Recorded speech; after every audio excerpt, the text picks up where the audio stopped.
Eddoe is a root vegetable that often lives in the shadow of its larger relative, taro. Yet Eddoe represents one of humanity's earliest relationships with cultivated tubers. It is not a modern invention.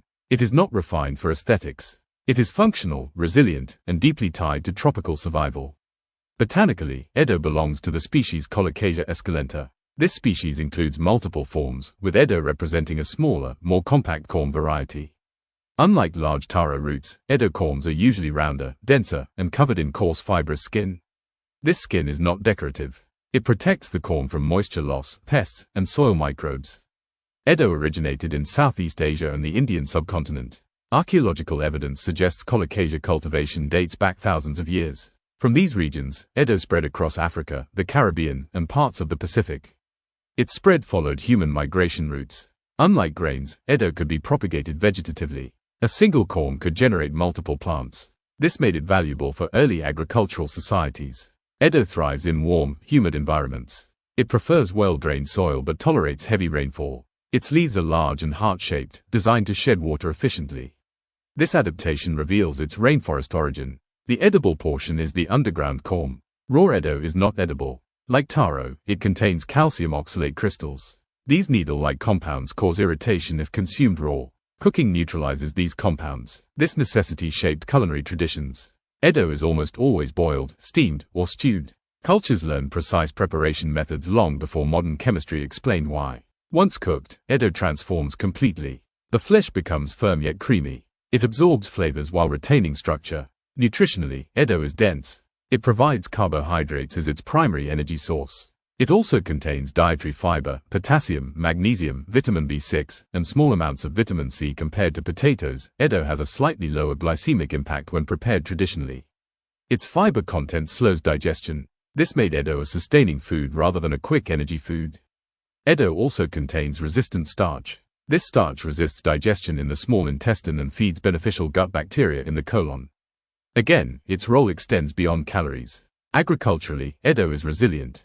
It tolerates variable rainfall, poor soils, and minimal input farming. This made it essential in subsistence agriculture. It does not require large tools or infrastructure. In many regions, Eddoe is grown alongside other crops in mixed systems.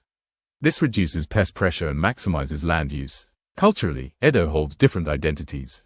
In the Caribbean, it appears in soups and stews. In West Africa, it is boiled or pounded. In South Asia, it is spiced and dry cooked. Despite these differences, the core preparation remains similar. Peel, cook thoroughly, season generously. The texture of Eddoe makes it ideal for long cooking. It does not dissolve easily. It thickens broths without turning mushy. This quality explains its prevalence in communal cooking. Historically, Eddoe was not elite food. It was survival food. It fed laborers, farmers, and families. Yet survival foods shape civilizations. Without reliable tubers like Eddoe, population growth in tropical regions would have been limited. Eddoe also illustrates how humans adapted to plant defenses. Rather than avoiding toxic plants entirely, they learned to process them. Cooking became technology. From a botanical perspective, Eddoe is fascinating because it blurs the line between root and stem. The corm is a modified stem, storing nutrients underground. This storage strategy evolved to survive dry periods. Modern agriculture often ignores Eddoe.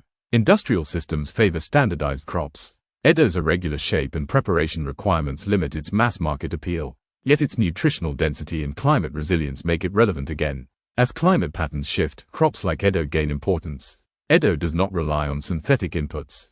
It thrives where industrial crops struggle. This positions it as a future food rooted in the past. In summary, Eddoe is not obscure because it lacks value. It is obscure because it belongs to older food systems that prioritized survival over spectacle. It fed people quietly, reliably. Eddoe represents patience, preparation, knowledge passed down rather than written. It is not eaten casually. It is respected through cooking. And that respect kept it alive for thousands of years.